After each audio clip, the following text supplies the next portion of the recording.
What's up, Timmy Turners? We're back at it again, one other reaction episode video, and today we are going to be watching about Umeezy. This is Sneako became a different person again. Sneako always switching up. I kind of feel like he one of those type of niggas that going through identity crisis. So let's see how he became a different person. I don't know if you guys have seen Sneako in the news recently, but he's like on the news for like being like an Islamic now, and he's debating Alex. They're just talking about some bullshit. What the? Sneako, bro. He was like one of my favorite YouTubers ever, bro. 2018 to 2020, like so good. I don't know what happened. How did he become your favorite? It's because he was bitching about fucking women. You one of those type of niggas. I will assume that he is a fucking incel. He gotta be, because if you watch niggas like Sneako, you gotta be watching stuff like Andrew Tate and his brother, Fresh and Fit. Like, you gotta be watching these type of niggas. So I kind of feel like he just exposed himself. How much of a loser he is. No shade. But shade. I think drugs fried his brain or something. That video was taken about 2 to 3 weeks ago. And I do think that it's a valid question. Every time that you look up, you are probably asking yourself or questioning the internet, hey, what actually happened to Sneako? Now the update is in. There's a new version, and it is stranger than ever. Sneako is taking on this new persona. He's got the glasses, he's got the suit, he's got the tie. Yeah, he was a Christian. Now he was a Muslim. Now he was on Andrew Tate's nutsack. Now he off on it. Like, he just go whatever the wind blows. The Black Power fist. And now he's taking on the persona of civil rights leader Malcolm X. Dude, you see his Malcolm X lore? First of all, you're not black, you're mixed. There's nothing Afro-American about you. Yeah, that's the thing. That's another thing that I forgot to mention. People be saying, like, I wouldn't consider him as black. I'm sorry. Like, especially when it comes to mixed skin people, when, let's be honest, light-skinned people, they would want to count themselves white over black. Let's be fucking for real. Because I know there is this whole war between dark skins and light skins. And you cannot tell me no light skin rather pursued as black than fucking white. Because if that's the case, then why in the hell I'm keep having conversations on the fucking internet talking about some, they just be discriminating on dark skin. You're Filipino, Haitian, and Hungarian Jew. You're not like him. That's one. Two, Malcolm X was smart. You're an idiot and a LARPer, and you're someone struggling with some kind of deep-seated identity issues. Malcolm X was always one of my biggest inspirations, if not my biggest ever. Duh. And my thing about it is, Sneako has been saying some anti-black throughout the fucking years, throughout the internet. So why all of a sudden he want to follow through on his footsteps? Yeah, you want to be Malcolm. You want to be Jeff. Shut up. Oh, wait. As a real content creator, I know exactly what Sneako's doing. That's more like it. Somebody who's been creating content for a second, I know what it's like to put on a costume. But for Sneako, this isn't the first time that he's tried to reinvent himself. Granted, he was young when he was going through all these transformations, and honestly, that's natural when finding yourself. But after so many transitions, people start to question who you genuinely are. And I think the crazy part of it all is how different. But he is a grown-ass man. There is no excuse that you should be going through an identity crisis. And Sneako, he's not the only one. What's that loser ass nigga, Officer Taysham or whatever the fuck his name is? Like, he need to get the fuck on somewhere too. So some of these versions exactly are. If you're new to this and you haven't already, please hit that subscribe button. It's gonna go a long way for the channel. Don't be a noob. Subscribe to my too. We're almost at 200K. Don't be late. Now, back into the video. Not everyone is depressed. There's no way that so much of a generation is clinically depressed. To me, that's not possible. There's something going on, but it can't just be that everybody is feeling the same exact symptoms. There's no way that everyone here is clinically depressed. People spend 9 hours a day. Speaking of press, there is a job that I hate, but there is this higher up manager. She need to be on fucking medicine. She need to be on fucking therapy. She need to talk to somebody, because the way how she be coming in, she don't be popping in every single day, but she be popping in sometimes. And not once I haven't seen a fucking smile in her fucking face. Like, she needs help, and I'm surprised the way that she act, nobody didn't bop her in her fucking shit. I'm Hey, surprised. people spend 5 hours laying on their side binge watching, man. Everyone binge watches, which is a symptom of depression. And originally my thesis was that it's because everyone's addicted to their phones all day long, staring like this. That first era of Sneako is probably the one that most of YouTube and mainstream culture fell in love with. That was the one who was bright-eyed and bushy-tailed about the world, questioning everything, what this is supposed to mean, what that is supposed to mean, and coming up with conclusions about the internet. Even though he wasn't doing the most insane types of YouTube videos, he was still a very creative and introspective person. At least That was when he was in like his positive era. On YouTube. Now that questioning and creative nature led him down the pathway that would lead to the most interesting moments on the peer-to-peer podcast, if I do say so myself. How do you know if you really like a girl? If you got to cheat on her and see if you feel bad, and then what? Sneako, stop. Oh Lord. I don't want to talk about it. How's the math test? Don't want to talk about it. Talking about some, ooh, if I ever see you with this earbuds again, bitch, shut the hell up. Like if you come at me with that tone again, I'ma tell you about yourself and you ain't gonna fucking like it. And I might end up losing my damn job. But don't talk to me like that. Like, I'm not your fucking peasant hoe. Like that ass. Got you in trouble, man. Another infamous Schmeck's Club clip does come from the same era of Sneako content, but you can tell that this is a totally different person. Probably someone that people would say is on the more normal side of things, outside of letting your girlfriend get pounded. But we all know that this time period in history will lead Sneako down this pathway of what will be some of the worst content and worst person. What is a... This reads, the incel culture that has been pushed by Andrew Tate, Sneako, all these red pill losers are responsible for this poor 15-year-old girl getting... When you objectify women and reduce fucking them losers. as something but sheer things to get your gratification from, rejection is not something you expect. Every man who ends up taking the red pill wants to fall in love. We all do. We want to have kids. We love women. It's not that my heart got broken. This whole having kids and build a family, y'all, this whole fairy tale American, not just towards America, this anything in general, this whole fairy tale Cinderella Disney Channel, like, y'all gotta stop with that fucking shit. Like, not everybody... First of all, if that brings you to happiness, then, like I said this before, there will be no such thing as no fucking divorce. So this whole, oh, we need to have kids so we can live happily ever after. They need to have my last name so they can keep on my legacy. First of all, nigga, nobody don't give a shit about your raggedy, shitty ass motherfucking legacy. Nigga, you is not Beyonce. Calm the fuck down. It just pissed me off when men want to brag about the fucking legacy. Like, shut up. It's that all of you are annoying. All women say the same nonsense. All of you are predictable. All of you want lip fillers. All of you say the same garbage. All of you are feminists. All of you are always victimizing yourself in a world where you have all the power. You didn't break my heart. You're just annoying. This right here is where I probably remarked that the spiral went down. I talked about it in the last video. These niggas do say the same shit. Sneako is the introduction for a lot of some of the worst people that we know on the internet. But Sneako, you ride along with them, so... Don't get me wrong, some of the shit that Sneako's saying, because there are clips of him speaking real shit, but you just be flip-flopping, and like I said, be going through identity crisis, like you don't even know what the fuck you want to be. So I don't think you are the last people that should be talking about, you know, man bringing harm to the world, man bringing harm to women and children. Like, you got no room to talk. Interest in Tate, you're Myron Gaines and Walter from Fresh and Fit, you're Justin Waller. The entire Red Pill community got a new breath for a younger audience with this young and unexpected crowd that was introduced to them by Sneako. Now the reason is because Sneako was going down his own specific journey that he had to, you know, figure out and navigate. But the problem is that he did it online to a mainstream audience. So as you saw, his personality took on a whole different persona. The Tate influence started to take over. I'm defending Tate because Tate represents masculinity, which is gone on the internet. It's so far gone that people like him are like, he's playing a character.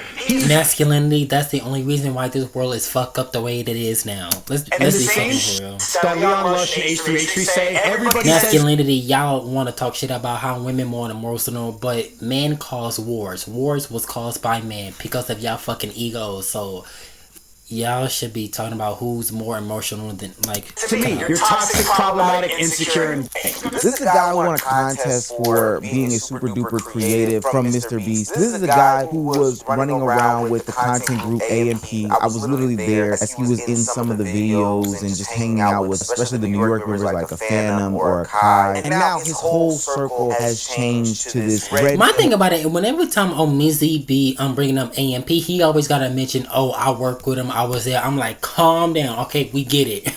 Like, you love to praise and you love to bring yourself about how you met them, how you used to work with them.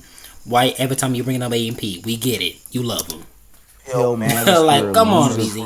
That is pumping out toxic masculinity, red pill content. A bunch of fucking raggedy ass losers. For what it's worth, he wasn't even dressing fly no more. He just looked like a D-bag out of a DKNY or an Express. But then somewhere along the way, he decided that he was going to transition into the Islam game. I smell the presence of the kuffar. Shoo! Iman kafir! Muslims speaking. Your stench is of the kafir. And even though there were people questioning the validity of him being a Muslim or not, based off how he was saying specific words, there were people who were actually thinking that this transformation was genuine. It'll never not be funny that Sneako actually did sincerely revert to Islam because Andrew Tate fake reverted to Islam. Like, Sneako is like actually Muslim now. But there's one thing to note here. Islam becomes a major part of his identity, which is fine because when you take on a new religion, normally you have to do some lifestyle changes, some speech changes. Oh, that looks beautiful. That city looks beautiful. Are to be true. But in the grand scheme of it, for somebody who has been watching Sneako for a long time, this is another transformation, which was totally, and I do mean totally, polar opposite of his creative. Mind you, I kind of feel like deep down inside, I'm never going to have the privilege to travel.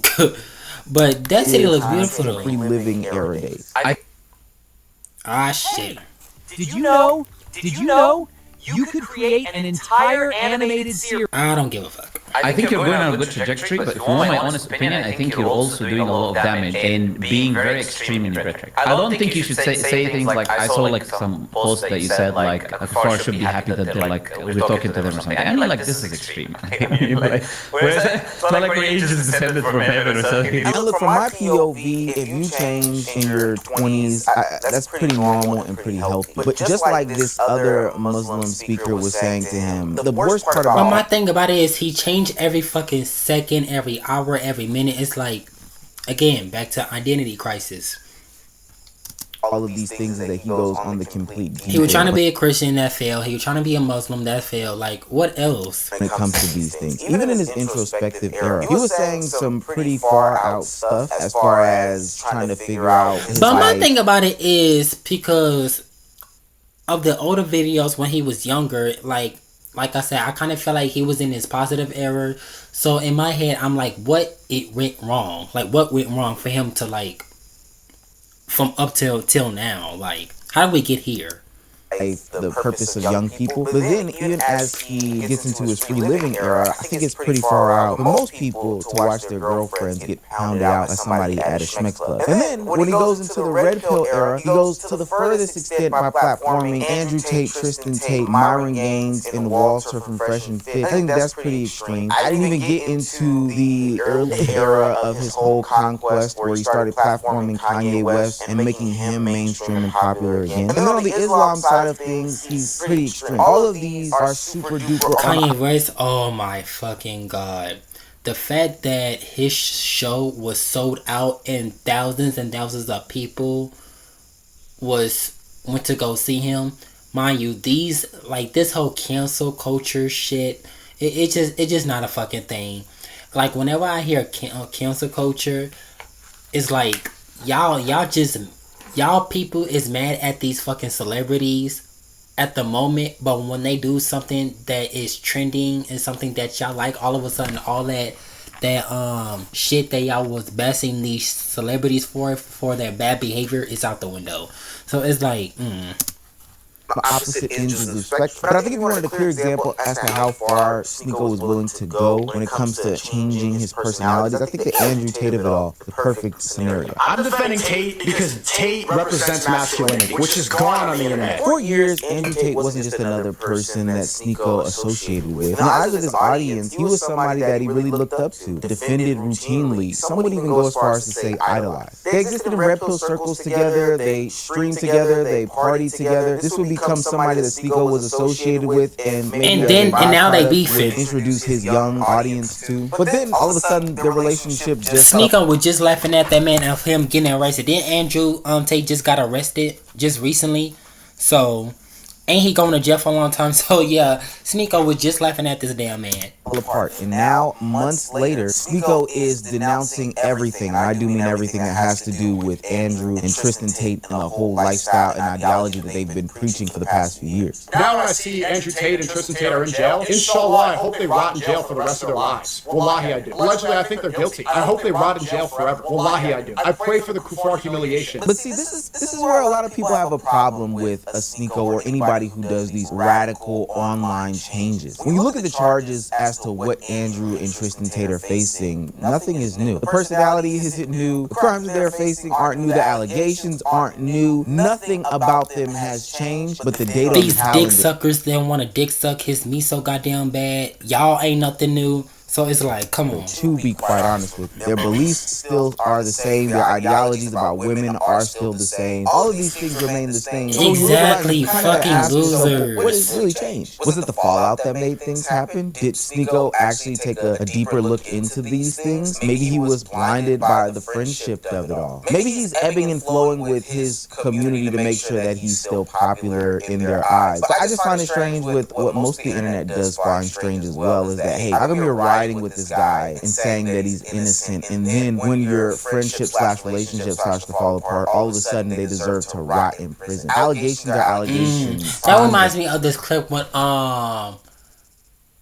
Aiden Ross was watching a clip of Andrew calling him, oh, he a loser, he unintelligent, yada yada yada, and then all of a sudden Aiden was like, oh, you a fucking predator, yo, yada yada yada. And I was like, oh, now all of a sudden you care. So you didn't care when you was riding his meat. So it reminds me of that.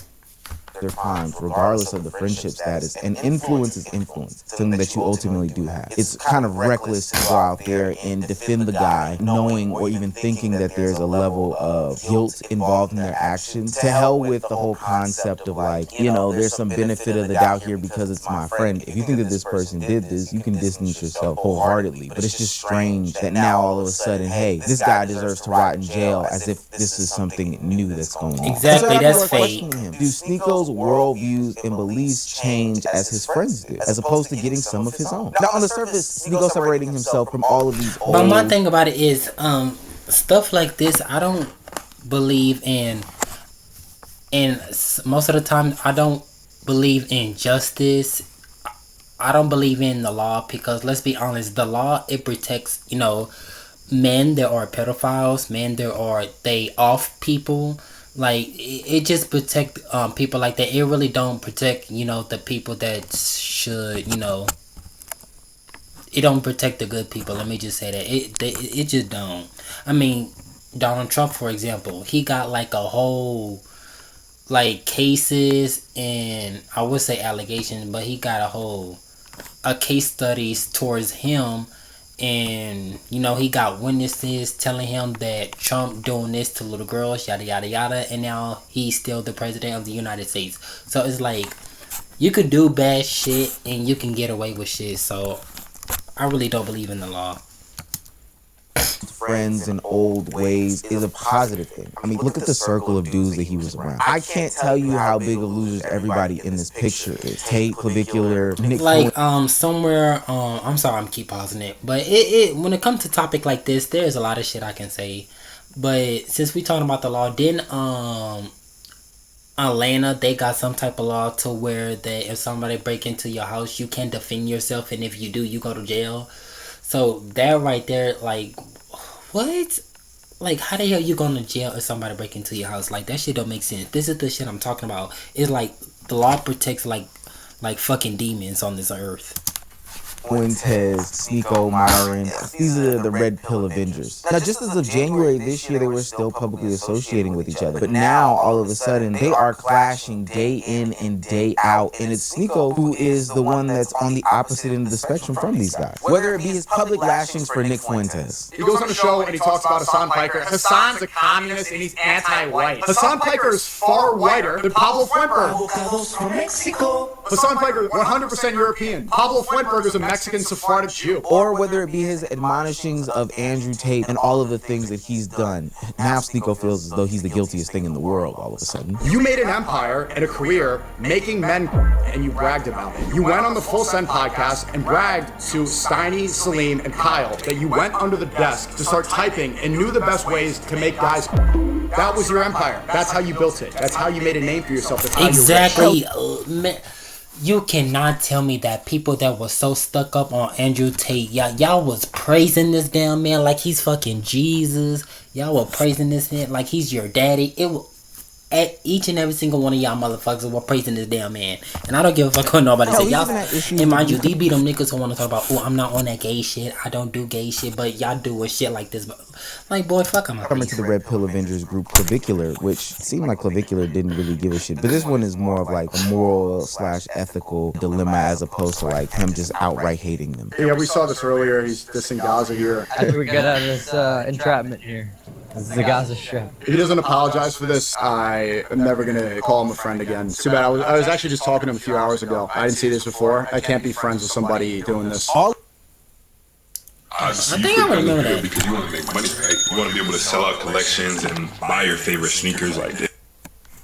All of these guys that Sneako was once heavily associated with, once would go to bat for, to the ends of the earth with, ride or die with, he is now beefing with them on a week in to week out basis. And on surface level, you would think that like, hey, this is great. He's shedding the Red Pill moniker, shedding the Red Pill community as a whole. Maybe we'll get back to old Sneako or some sort of reformed Sneako, and he could rise back to the levels that he once was pre-going down all these transitions and transformations. But the one that's very complicated to me is the Tate of it all. Before people are ready to accept the fact that he is a changed man, you gotta ask yourself, did he stop associating with Andrew and Tristan Tate because he stopped agreeing with them? Or did he stop associating with them because the relationship fell apart? Sneako seems to be loyal of all of the guys that he hangs around with. But once the relationship ultimately sours, there's a ton of criticisms that he could have made years ago that all of a sudden start to come out. Maybe he isn't consciously LARPing, and maybe he's just heavily influenced by all of the guys that he's around at any given time. And now in mid to late 2026, it seems as though he has squashed/washed that old list. He has cleared off that whiteboard, and now he's adding a bunch of new people to said list. Jake Shields a real one. Tucker Sang was correct right now. I like Tucker. There's a lot of real. Daniel Kikachu is a real one. Muhammad Ajab. We have Sheikh Uthman, Muslim Lantern. Candace Owens is a real one. Andrew Callahan's a real one. Ian Carroll, Professor Jang. But now this brings us to the new version of Sneako, because the question isn't whether this version of him is better than the last version of him. If this many people have this much influence over his overall personality, the real question is, will this version last any longer than the previous one? You know, maybe every version of Sneako was This real nigga and simple. got all The type creative of version, the transformation Red like Pill Dragon version, Ball. the Muslim version, now the current version. I would hope not the time when he was spinning with Kanye. We kind of just bury that. Not because we're trying to hide anything, because that is just some of the most disgusting shit in the world, but maybe that version was real too. I don't know. Hopefully not. Maybe he believed that he was genuinely close to Andrew Tate and some of the stuff that he was saying was true and